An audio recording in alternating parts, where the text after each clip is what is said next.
नमस्कार विद्यार्थियों, मैं विकास जैन सहायकाचार्य राजकीय विधि महाविद्यालय कोटा आप सभी का भारतीय साक्ष्य अधिनियम 1872 की इस यूट्यूब श्रृंखला में पुनः स्वागत करता हूं। आज हम बात करेंगे डाइंग डिक्लेरेशन या फिर उन व्यक्तियों का कथन जिन्हें साक्ष्य में बुलाया नहीं जा सकता। Statement by person who can not be called as a witness.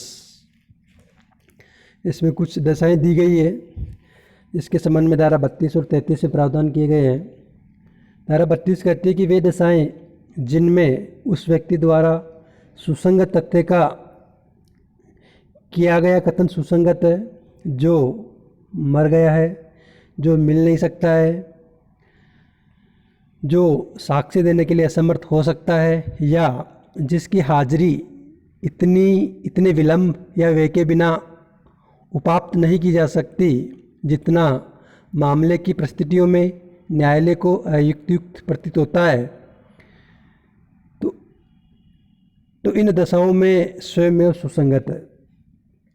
अर्थात सुसंगत तथ्यों के लिखित या मौखिक कथन जो ऐसे व्यक्ति द्वारा किए गए थे, जो मर गया है, जो मिल नहीं सकता, जो साक्ष्य देने के लिए असमर्थ हो गया है, जिसकी हाजिरी इतने विलंब या व्यय के बिना उपाप्त नहीं की जा सकती, वहाँ पर जितना मामले की परिस्थितियों में न्यायालय को अयुक्त प्रतीत होता है, ऐसी 8 अवस्थाएं जिनमें सुसंगत होता है। मतलब इन 8 अवस्थाएं ऐसी है जिनमें उन व्यक्ति को जिन्हें बुलाया नहीं जा सकता, किन वजह से, चार कारणों से, मर गया हो, मिल नहीं सकता हो, या साक्ष्य देने में असमर्थ हो गया हो, या उसकी उपस्थिति इतने व्यय या विलंब से होगी जिसे न्यायालय उस मामले में अयुक्त समझता हो। वो 8 अवस्थाएं कौन सी है उसका अध्ययन करेंगे। पहला है जबकि वह मृत्यु के कारण से संबंधित हो, जिसे डाइंग डिक्लेरेशन के नाम से भी जाना जाता है। इसका आगे विस्तृत अध्ययन करेंगे।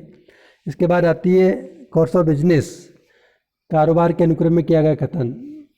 ये कहता है कि कारोबार के मामूली अनुक्रम में या वर्ती कार्यों के लिए कोई प्रविष्ट ज्ञापन, किताब आदि लिखित या हस्ताक्षरित वाणिज्यिक उपयोग में आती है।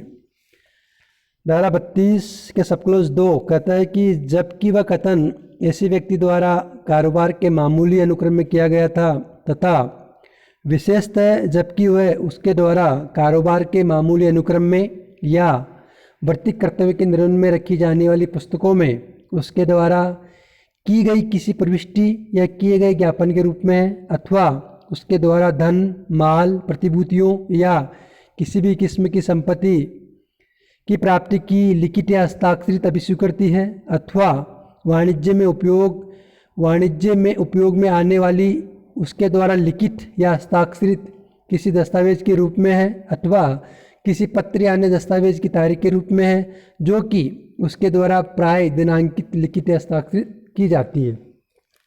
मतलब जबकि ऐसा कथन व्यापार कार्य के सामान्य अनुक्रम में किया गया हो। दूसरा है अगेंस्ट इंटरेस्ट ऑफ मेकर, अर्थात करने वाले व्यक्ति के विरुद्ध में, कि जबकि वह कथन करने वाले उस व्यक्ति के धन संबंधी या सांपत्तिक हित के विरुद्ध है, या जबकि यदि वह सत्य हो तो उसके कारण उस पर दंडिक अभियोजन या नुकसानी के बाद लाया जा सकता है या लाया जा सकता था। मतलब जबकि वह कथन करने वाले व्यक्ति के धन संबंधी या सांपत्तिक हित के विरुद्ध हो, या जबकि यदि वह सत्य हो तो उसके कारण उस पर दंडिक अभियोजन या नुकसानी का बाद लाया जा सकता था या लाया जा सकता है। चौथा है इसमें अधिकार या रूढ़ी के बारे में, साधारण हित के विषय के बारे में कोई राय देता है, जबकि उस कथन में उपयुक्त व्यक्ति की राय किसी ऐसे लोक अधिकार या रूढ़ी अथवा लोक या साधारण हित के विषय के अस्तित्व के बारे में है, जिसके अस्तित्व से यदि वह अस्तित्व में होता तो उससे उस व्यक्ति का अवगत होना संभव होता, और जबकि ऐसा कथन ऐसे किसी अधिकार, रूढ़ी या बात के बारे में किसी संविदा के उत्पन्न होने से पहले किया गया था। उसके बाद नातेदारी के अस्तित्व के संबंधित, जबकि वह कथन किन्हीं ऐसे व्यक्तियों के बीच रक्त, विवाह या दत्तक ग्रहण पर आधारित किसी नातेदारी के अस्तित्व के संबंध में है, उन व्यक्तियों की रक्त, विवाह या दत्तक ग्रहण पर आधारित नातेदारी के बारे में उस व्यक्ति के पास जिसने वह कथन किया है ज्ञान के विशेष साधन थे, और जबकि वह कथन विवादग्रस्त प्रश्न के उठाए जाने से पूर्व किया गया था। इसमें सबक्लोज है कौटुंबिक बातों के संबंधित विलय विलेख में किया गया हो, जबकि वह कथन मृत व्यक्तियों के बीच रक्त, विवाह या दत्तक ग्रहण पर आधारित किसी नातेदारी के अस्तित्व के संबंध में है, और उस कुटुंब की बातों से जिसका ऐसा मृत व्यक्ति अंग था संबंधित किसी विल या विलेख में या किसी कुटुंब वंशावली में या किसी समाधि प्रस्तर, कुटुंब चित्र या अन्य चीज पर जिस पर ऐसे कथन प्राय किए जाते हैं किया गया है, जबकि ऐसा कथन विवादग्रस्त प्रश्न के उठाए जाने से पूर्व किया गया था। इसके बाद आता है सबक्लोज 7 धारा 13 खंड क में वर्णित व्यवहार से संबंधित दस्तावेज में किया गया है। या फिर इसके बाद आता है कई व्यक्ति द्वारा किया गया है और प्रसंगत बातों से सुसंगत भावनाएं अभिव्यक्त करता है, जबकि वह कथन कई व्यक्ति द्वारा किया गया था और प्रसंगत बातों से सुसंगत उसकी भावनाओं या धारणाओं को अभिव्यक्त करता था।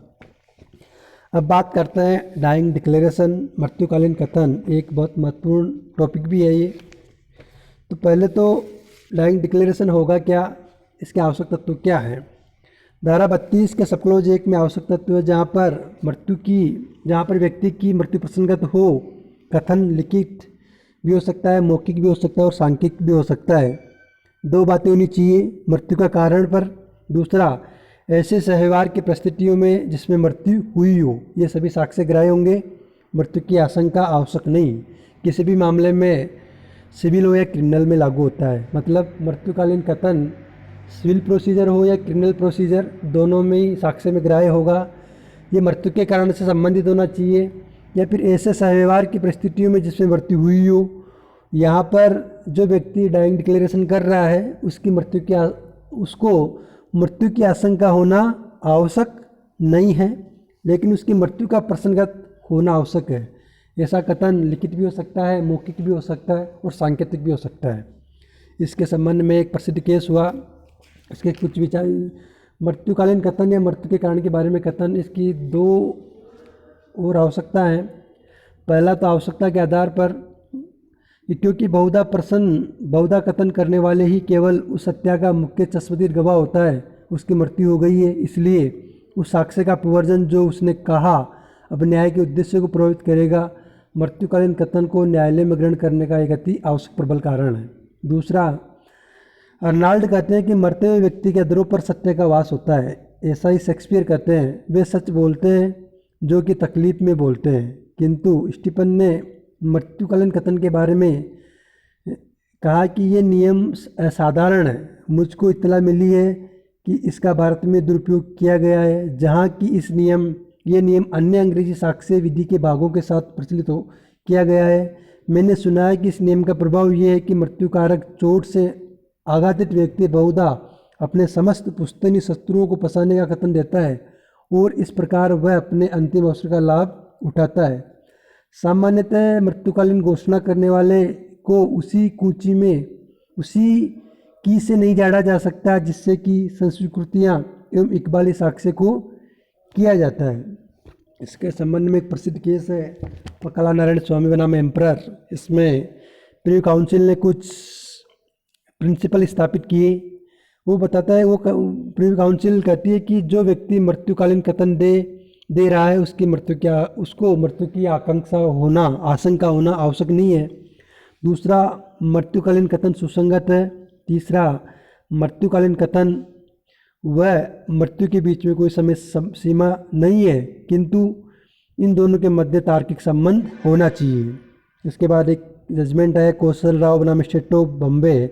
इसमें बताया कि मृत्युकालीन कथन को अन्य कथनों से संपुष्ट करना होगा क्योंकि यह शपथ पर नहीं है, इसकी कोई प्रतिपक्षा नहीं होती, व्यक्ति के शारीरिक और मानसिक दशा का पता नहीं होता। इसके बाद बताया कि मृत्युकालीन कथन रिश्तेदारों को भी किया जा सकता है, मृत्युकालीन कथन पुलिस अधिकारी को दिया जा सकता है, लेकिन संस्वीकृति नहीं की जा सकती। मतलब मृत्युकालीन कथन पुलिस अधिकारी को किया जा सकता है, लेकिन संस्वीकृति कहाँ होगी? मजिस्ट्रेट के समक्ष। इसके बाद आता है कि एक से अधिक मृत्युकालीन कथन हो सकते हैं। FIR मृत्युकालीन कथन हो सकती है। यदि मृत्युकालीन कथन लिखित में है और वह खो जाता है तो उसका द्वितीय साक्ष्य भी दिया जा सकता है। द्वितीय साक्ष्य कब देंगे, इसके लिए धारा 60, 61, 62, 63 को देखना होगा। इसके बाद है, यदि मृत्युकालीन कथन अन्य भाषाओं में है तथा लिखा अन्य भाषा में है तो भी वह ग्राह्य है यदि लिखने वाले व्यक्ति ने लिखने के बाद उसे समझाया हो। इसके बाद है कि मृत्युकालीन कथन से पूर्व व्यक्ति की मानसिक स्थिति देखनी चाहिए। यदि मृत्युकालीन कथन न्यायिक अधिकारी के समक्ष है तथा न्यायिक अधिकारी ने प्रश्नोत्तर द्वारा संपुष्ट किया है तो उसकी विश्वसनीयता बढ़ जाती है और सिर्फ इस आधार पर व्यक्ति को सजा हो सकती है। मूक साक्षी भी मृत्युकालीन कथन कर सकता है। इस प्रकार मृत्युकालीन सामान्यतः एक कमजोर साक्ष्य है क्योंकि इसकी विश्वसनीयता पर आक्षेप हो सकता है। इसे धारा 158 के अंतर्गत संपुष्ट किया जाता है। क्या कथन किया गया है, व्यक्ति की मानसिक स्थिति क्या थी, कथन करने वाले व्यक्ति अथवा या ऑब्लिक कथन ग्रहण करने वाले व्यक्ति, उस व्यक्ति की विश्वसनीयता, अन्य परिस्थितियाँ। अंग्रेजी विधि और भारतीय विधि के डाइंग डिक्लेरेशन में थोड़ा अंतर है। अंग्रेजी विधि में सत्य की उपधारणा की जाती है लेकिन भारतीय विधि में मृत्युकालीन कथन के संबंध में कोई उपधारणा नहीं की जाती। वहाँ मृत्यु की आशंका आवश्यक है जबकि भारत में मृत्युकालीन कथन के लिए आशंका आवश्यक नहीं है। इंग्लैंड में यदि आदमी बच जाए तो मृत्युकालीन कथन सुसंगत है जबकि भारत में बच गया तो मृत्युकालीन कथन नहीं होगा। इंग्लैंड में मृत्युकालीन कथन केवल दंडिक मामलों में लागू होता है जबकि भारत में सिविल और दंडिक दोनों मामलों में लागू होता है। अंग्रेजी विधि में सिर्फ 2 प्रकार के दंडिक मामले, आपराधिक मानववध हत्या, जबकि ऐसा नहीं है, हर अवस्थाओं में मृत्यु का प्रसंगत है। इसके बाद आती है धारा 33 जो कहती है भी किसी साक्ष्य में कथित तथ्यों की सत्यता की पश्चातवर्ती कार्रवाई में साबित करने के लिए उस साक्ष्य की सुसंगति। ये 5 परिस्थितियों में सुसंगत है। साक्षी मर गया है, मिल नहीं रहा है, साक्ष्य देने के लिए असमर्थ हो गया है, जिसकी हाजिरी इतने विलंब या व्यय के बिना उपाप्त नहीं की जा सकती, प्रतिपक्षी द्वारा पहुंच के बाहर कर दिया गया है। उपयुक्त अवस्थाओं में जहाँ पर साक्षी द्वारा किसी न्यायिक कार्रवाई में या विधि द्वारा प्राधिकृत व्यक्ति के समक्ष और कोई कथन किया गया है सुसंगत निम्न कार्यों के लिए, पहला पश्चातवर्ती न्यायिक कार्रवाई के लिए, दूसरा उसी कार्रवाई में आगे प्रक्रम के लिए। क्वेश्चन ये उठता है कि क्या सिविल का रिकॉर्ड क्रिमिनल में या क्रिमिनल का रिकॉर्ड सिविल में प्रयोग किया जा सकता है, तो धारा 33 कहती है बिल्कुल यह किया जा सकता है पश्चातवर्ती कार्रवाइयों में, लेकिन उसके लिए कुछ शर्तें आवश्यक है। कार्रवाई उन्हीं पक्षकारों या उनके हित प्रतिनिधि के बीच में होनी चाहिए, पहले कार्रवाई के दौरान उस समय प्रतिरक्षा की हो या अवसर दिया गया हो, प्रश्न सार्थक दोनों मामलों में वही होना चाहिए। एक स्पष्टीकरण दिया हुआ है, वो कहता है कि दांडिक विचारण व जांच में कार्रवाई अभियोजक व अभियुक्त के मध्य समझी जाएगी।